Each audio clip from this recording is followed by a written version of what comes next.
welcome. We are so glad you joined us. Today's session is titled Common Union. And we are talking about the spirit of man and how the human spirit can commune with God and the spirit of others. The first man, Adam, was made alive by the breath of God. And we, as new creation in Christ, are made spiritually alive by the Holy Spirit. Even though every person born after Adam or after the fall is born disconnected from God, the human spirit, even at conception, is able to function, but it's disconnected from its source and unable to function in the way that it was designed, directed by God's Spirit.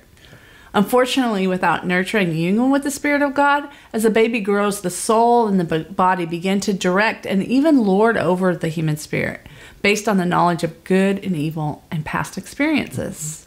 Yeah, the human spirit is a place of inner knowing or intuition where we can be influenced by spiritual forces, good or bad, and receive wisdom from God that goes beyond human understanding.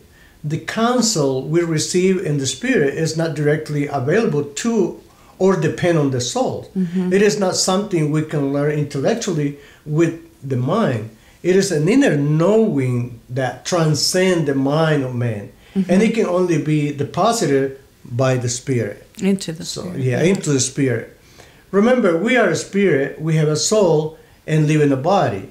And we are designed to function with our spirit, guiding our soul and body as it is surrendered to the Holy Spirit. Yes. In Acts 4:13 says that the people were amazed to see Peter and John speaking with boldness and eloquence, although they were unlearned, common men with no education training.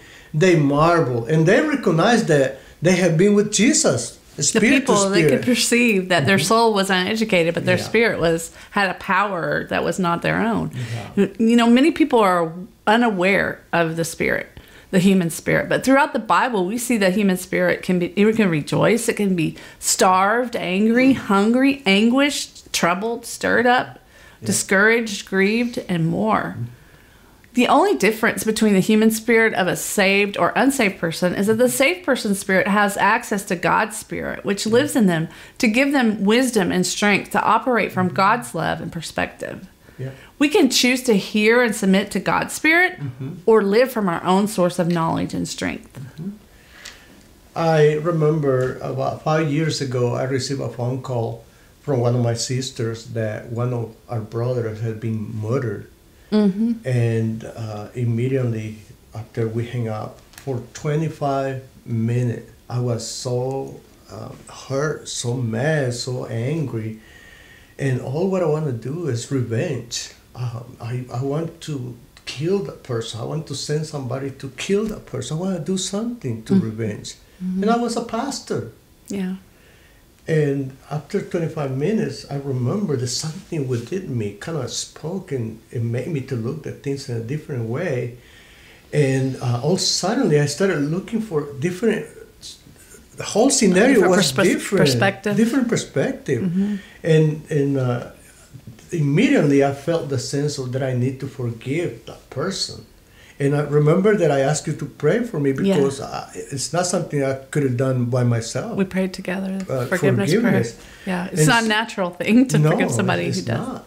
And so, but after I forgave that person, I even thought about somebody should go and tell him about the Lord to evangelize him. But, you know, I could have gone the whole 25 minutes and revenge, you know. And acted on your... all the way through, you know.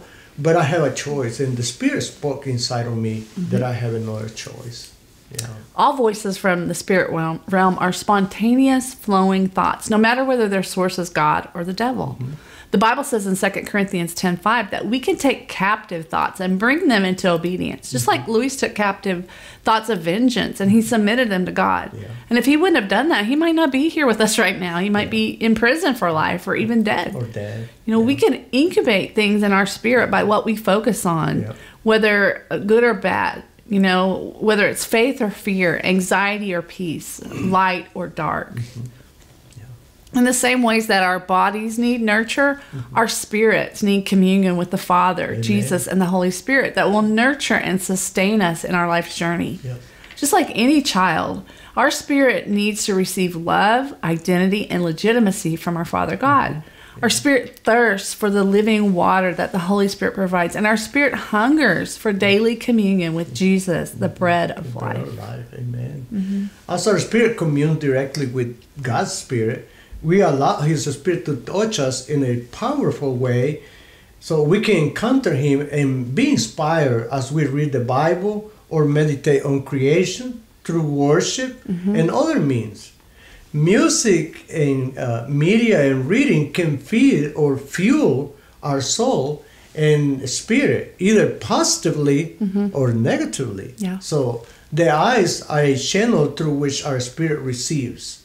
Reading and meditating on the Bible is a healthy, complete diet as it feeds our soul and spirit. Hearing God nurtures our spirit as He speaks words of life and love to us. Personal prayer and intercession are a spirit-to-spirit connection that fills us with His life. You know, God can speak to us through dreams, through visions, impressions, other people, the Bible, and circumstances. Man's spirit, connected and tuned to God, will hear God speak in numerous ways. Amen. I remember one time when I was doubting my call as a minister, as a pastor, and I desperately needed an answer from God. And I said, I need you to speak to me, a confirmation.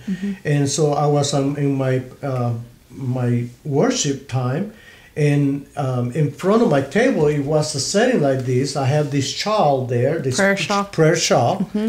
And all suddenly I felt something inside of me say, pick it up. And I did. I picked it up.